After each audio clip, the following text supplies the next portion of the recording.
Türkiye devletiyle, milletiyle büyük bir cami olduğunu yine gösteriyor.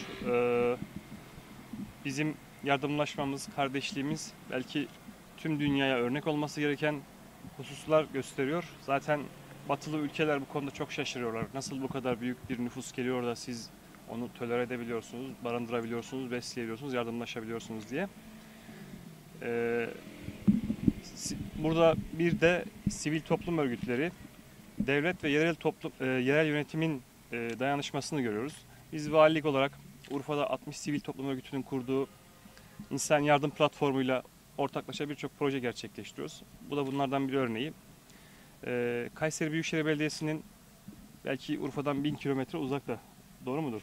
Başka 600 kilometre. Yani 600 kilometre uzakta ama bizim buradaki misafirlerimize yaptığımız yardımlara, katkıda bulunmalarına çok büyük teşekkür etmek istiyoruz. Çok büyük minnettarlığımız var. Ben Sayın Başkanımıza, yine Büyükşehir Belediye Başkanımız Sayın Mehmet Özteki'ye, Urfa halkına ve Suriyeli misafirlerimiz adına çok teşekkür ediyorum. Ve bu davranışın da tüm Türkiye örnek olmasını diliyorum. Hepinize çok teşekkür ediyorum. Ülkemizde yaklaşık 1 milyonun üzerinde bir Suriyeli misafirimiz mevcut. Ve bu Suriyeli misafirlerimizin en büyük yükünü kaldıran illerimizden bir tanesi de Şanlıurfa ilimiz. Kayseri'de yaklaşık 2200 hane, 20.000 kişiye yakın bir Suriyeli misafirimiz var.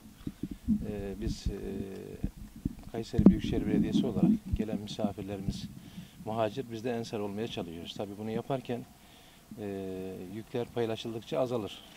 Urfa Valiliğimizin talebi üzerine biz de Kayseri Büyükşehir Belediyesi olarak buradaki Suriyeli kardeşlerimize ulaştırılmak üzere 7500 koli, yaklaşık 5 tır malzeme, maddi olarak da 320 bin liralık, içerisinde muhtelif gıda malzemesinin olduğu bir gıda konvoyuyla buraya bir hediyeleşmek anlamında geldik.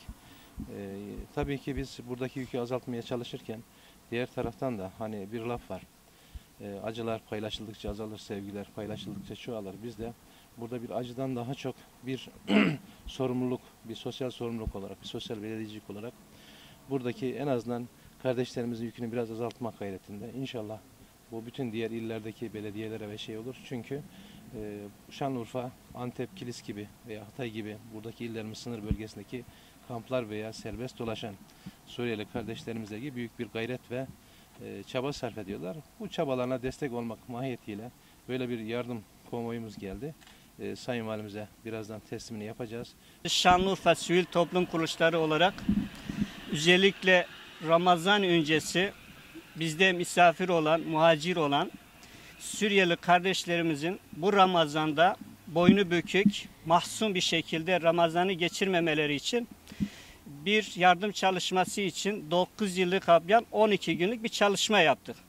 Bu çalışmamız neticesinde birçok kurumda yardımlar geldi. Örneğin Malatya Büyükşehir Belediye Başkanımız Ahmet Çakır Bey bir tır insani yardım gönderdi. Aziz Mahmut Hudayi Vakfı 2000 paket gıda, 1000'i geldi, 1000'i de gelecek. Yine Deniz Feneri Derneği 4680 koli gıda gönderdi. Bunun yanında bugün de Kayseri Büyükşehir Belediye Başkanımız Mehmet Haseki Bey'e özellikle teşekkür ediyorum. Haseki kendi ekibiyle beraber Sosyal Hizmetler Daire Başkanımız Mehmet Ali Bey Kayseri'den soğuk bir iklimden sıcak bir iklime sevgisiyle, muhabbetleriyle geldiler. Teşekkür ediyoruz. 7500 koliden oluşan 5 tır gördüğünüz gibi insani yardım bize ulaştırdılar. Emeği geçen herkese teşekkür ediyorum. Allah razı olsun diyorum.